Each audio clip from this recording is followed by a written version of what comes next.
Alright, dear students, now we are going to talk about a 5-star topic for your exam, that is the heart block. Heart block को हम discuss करेंगे और इसका मैं अभी आपको एक ओवरव्यू दूंगा ताकि आपको पता चले कि आप किन चीज़ों को समझने और रीड करने जा रहे हैं। तो हार्ट ब्लॉक में हम डिस्कस करेंगे कि एवी नोडल डिले क्या है और इसका क्या रोल है। इसमें हम डिस्कस करेंगे कि पी आर इंटरवल क्या है, उसको हम डिस्कस करेंगे। पी आर सेगमेंट क्या है, आइसोइलेक्ट्रिक लाइन का क्या रोल होगा।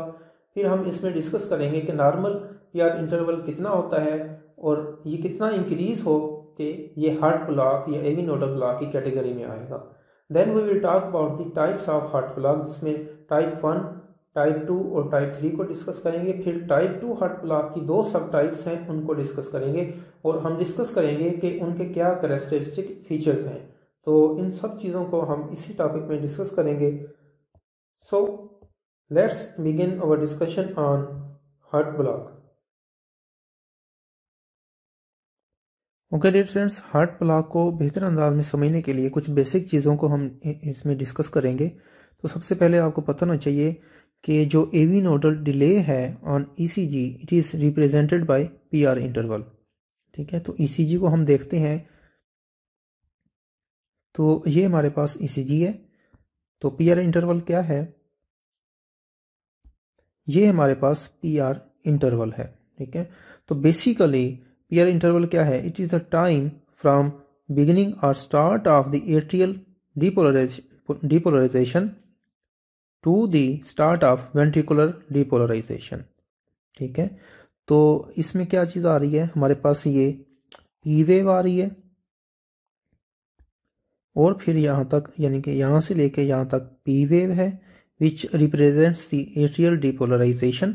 फिर यहाँ से लेके यहाँ तक हमारे पास क्या है, पी आर सेगमेंट है और इस सारे इंटरवल को हम कहते हैं पी आर इंटरवल। और ये पी आर इंटरवल क्या है, basically it reflects the conduction of, ठीक है, it reflects the conduction of electrical impulses through the AV node. ठीक है, थ्रू द एवी नोड। तो एवी नोडल डिले जो है that is represented by P R interval. अब आपको यहाँ पे पता होना चाहिए कि नॉर्मली जो एवी नोडल डिले होता है उसका क्या फंक्शन होता है। P R interval basically it is the time from start of atrial depolarisation to start of ventricular depolarization, और इसका नॉर्मल टाइम पीरियड होता है। ठीक है, नॉर्मली मिली सेकेंड में देखें तो 120 से लेकर 200 तक मिली सेकेंड होता है, या सेकेंड में देखें तो 0.1 टू 0.2 सेकेंड इसका ड्यूरेशन होता है पी आर इंटरवल का। ये इसका नॉर्मल ड्यूरेशन है। अगर किसी भी पैथोलॉजी की वजह से पी आर इंटरवल जो है वो इंक्रीज हो जाए, for example if it becomes more than 0.2 second और if it becomes more than 200 millisecond, तो उस कंडीशन को हम हार्ट ब्लॉक या एवी ब्लॉक कहते हैं या एवी नोडल ब्लॉक कहते हैं। ठीक है, तो पी आर इंटरवल का फंक्शन क्या है, यहाँ पे P R interval AV nodal delay को रिप्रेजेंट कर रहा होता है ईसीजी पे।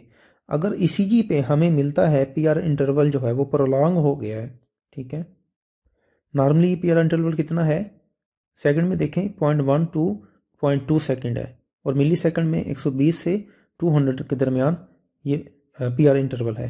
लेकिन अगर P R interval if it becomes more than 200 millisecond और 0.2 सेकेंड, ठीक है, इससे ज़्यादा हो जाता है, प्रोलॉन्ग हो जाता है, तो उसको हम हार्ट ब्लॉक या एवी ब्लॉक कहते हैं।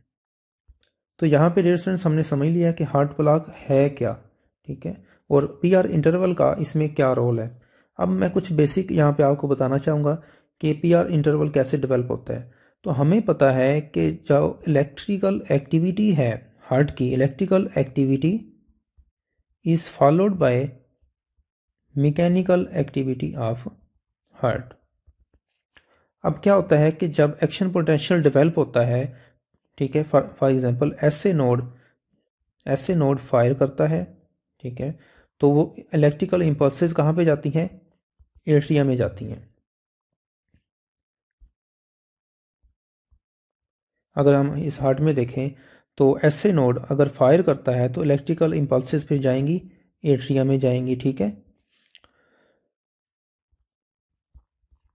ऐसे नोड फायर करेगा, इलेक्ट्रिकल इम्पल्सेस फिर जाएंगी एट्रिया में। तो ये एट्रिया फिर इलेक्ट्रिकली स्टिमुलेट होंगे। जब इलेक्ट्रिकल एक्टिविटी होगी तो उसके बाद मैकेनिकल एक्टिविटी क्या होगी, एट्रियल कॉन्ट्रैक्शन होगी। ठीक है, अब ये एट्रियल कॉन्ट्रैक्शन जो है it gives the P wave on ECG. तो पी वेव रिप्रेजेंट कर रही है एट्रियल कॉन्ट्रैक्शन को। ठीक है, मैकेनिकल एक्टिविटी। और इलेक्ट्रिकल एक्टिविटी क्या है, एट्रियल डीपोलराइजेशन। ठीक है, तो पी वेव क्या है, एट्रियल डीपोलराइजेशन, जिसके नतीजे में क्या होगा, एट्रियल कॉन्ट्रैक्शन होगी। अब जब एट्रिया ने कॉन्ट्रैक्ट कर लिया है, ठीक है, इलेक्ट्रिकल इम्पल्सेस एट्रिया के बाद फिर कहाँ पे जाएंगी, एवी नोड में जाएंगी। ठीक है, एवी नोड में। तो एसए नोड के बाद ये जाएंगी एवी नोड में। वहाँ पे एवी नोड में इम्पल्सेस जो हैं वो स्लो डाउन हो जाएंगी। ठीक है, एवी नोड क्या करेगा, इम्पल्सेस को स्लो करेगा। जब इम्पल्सेस स्लो होंगी, इलेक्ट्रिकल एक्टिविटी स्लो हो जाएगी, तो हमें क्या मिलेगा, पी आर सेगमेंट। ठीक है, तो P R segment basically iso electric line है। ठीक है, बेस लाइन भी बोलते हैं इसको। तो P R segment basically represent कर रहा है एवी नोडल डिले, क्योंकि उसमें जो इम्पल्सेस हैं वो स्लो डाउन हो गई हैं। And P R segment is present before the ventricular depolarization. तो इसको अब हम ईसीजी पे भी देखते हैं। तो इलेक्ट्रिकल इम्पल्सेस एट्रिया में आई, एट्रिया ने कॉन्ट्रैक्ट किया, तो उसके नतीजे में ये एट्रियल कॉन्ट्रैक्शन वेव बन गई, जिसको हम पी वेव कहते हैं। फिर इलेक्ट्रिकल इम्पल्सेस एंटर हुई कहाँ पे, एट्रिया में, एट्रिया से जाएंगी एवी नोड में। एवी नोड में वो डिले हो जाएंगी। ठीक है, तो यहाँ पे एक electric isoelectric line, base line, straight line बनेगी, which is the P R segment. और पी वेव के स्टार्ट होने से पहले यानी एट्रियल डिपोलराइजेशन और पी आर के सेगमेंट तक का जो ड्यूरेशन है, इसको हम पी आर इंटरवल कहते हैं। यानी पी आर इंटरवल वो टाइम पीरियड है जहाँ पे एट्रियल डिपोलराइजेशन स्टार्ट होती है और उसके बाद फिर वेंट्रिकुलर डिपोलराइजेशन स्टार्ट होती है। So it is a time from start of atrial depolarization to start of ventricular depolarization. तो डियर स्टूडेंट्स, यहाँ तक हमने डिस्कस कर लिया है कि पी वेव कैसे बन रही है, पी आर सेगमेंट कैसे बन रहा है, और इलेक्ट्रिकल एक्टिविटी, मैकेनिकल एक्टिविटी का यहाँ पे क्या रोल है। अब एवी नोडल डिले का basically normally AV nodal delay का फंक्शन क्या है कि इलेक्ट्रिकल इम्पल्सेस ऐसे नोड से एवी नोड में जाती हैं, वहाँ से फिर ये वेंट्रिकल्स में जाती हैं। एवी नोड में जाने से पहले इम्पल्सेस एट्रिया में जाएंगी। ठीक है, एट्रिया से फिर इम्पल्सेस जाएंगी एवी नोड में। ऐसे नोड से इम्पल्सेस एट्रिया में, एट्रिया से एवी नोड में। जब ऐसे नोड से एट्रिया में जाएंगी तो एट्रियल कॉन्ट्रैक्शन होगी, एट्रियल डिपोलराइजेशन होगी, जिसके नतीजे में पी वेव बनेगी और एट्रियल कॉन्ट्रैक्शन होगी। यहाँ से फिर इम्पल्सेस जाएंगी एवी नोड में, वहाँ पे स्लो डाउन हो जाएंगी। अब यहाँ पे एवी नोडल डिले क्यों होता है, स्लो डाउन क्यों होती है, वो इसलिए कि वेंट्रिकल्स को टाइम मिल जाएगा फीलिंग के लिए।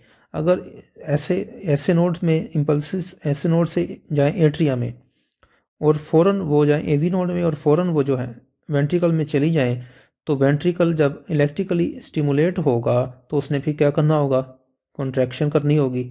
यानी इलेक्ट्रिकल एक्टिविटी के बाद क्या होता है, मैकेनिकल एक्टिविटी होती है। तो जब एक्टिवेशन होगी, इलेक्ट्रिकल इम्पल्सेस इसको स्टिमुलेट करेंगे तो ये कॉन्ट्रैक्ट करेंगे। अगर ये रैपिड होगा तो वेंट्रिकुलर जो फिलिंग है वो डिक्रीज़ हो जाएगी, कार्डिक आउटपुट उसमें डिक्रीज़ हो जाएगी। तो एवी नोडल जो डिले है, जो इम्पल्सेस यहाँ पे स्लो होती हैं, उसका फंक्शन क्या है, it gives time to the ventricles for proper filling, ताकि वेंट्रिकल्स की फिलिंग जो है वो प्रॉपर हो सके, इनफ ब्लड उसमें आ सके, ताकि कार्डिक आउटपुट को मेंटेन किया जा सके। ये है एवी नोडल डिले का फंक्शन। तो डियर स्टूडेंट्स, यहाँ पे हमने एवी नोडल डिले क्या है, इसका क्या फंक्शन है, इसको भी डिस्कस कर लिया है। ईसीजी पे एवी नोडल डिले को क्या चीज़ रिप्रेजेंट कर रही है, पी आर इंटरवल रिप्रेजेंट कर रहा है। फिर हमने देख लिया है कि पी आर इंटरवल क्या है, ठीक है, इसकी डेफिनेशन भी देख ली है, और पी आर इंटरवल में पी वेव और पी आर सेगमेंट कैसे बन रहे हैं और इनका क्या फंक्शन है। और अगर पी आर इंटरवल 200 मिलीसेकंड या 0.2 मिलीसेकंड से ज़्यादा होता है तो उसको हम हार्ट ब्लॉक या एवी ब्लॉक कहते हैं। अब इस हार्ट ब्लॉक की डिफरेंट टाइप्स हैं based on the characteristic features which are seen on ECG, तो उसको भी अब हम डिस्कस करते हैं। अब हार्ट ब्लॉक की एक टाइप है जिसमें पी आर इंटरवल जो है वो प्रोलॉन्ग हो जाता है, ठीक है। तो ये हमारे पास पी वेव है, ये हमारे पास पी वेव है, ये हमारे पास पी वेव है, ये भी हमारे पास पी वेव है। और यहाँ पे ये जो पी आर इंटरवल बन रहा है ये पी आर 1 है, यहाँ पे पी आर इंटरवल जो बन रहा है पी आर 2 है, यहाँ पे P R interval P R 3 and P R 4। अब ये जो पी आर इंटरवल है ये प्रोलॉन्ग्ड है, it is more than 0.2 second, it is more than 0.2 second. और यहाँ पे भी ये 0.2 सेकेंड से ज़्यादा है, for example it is around 0.4 second.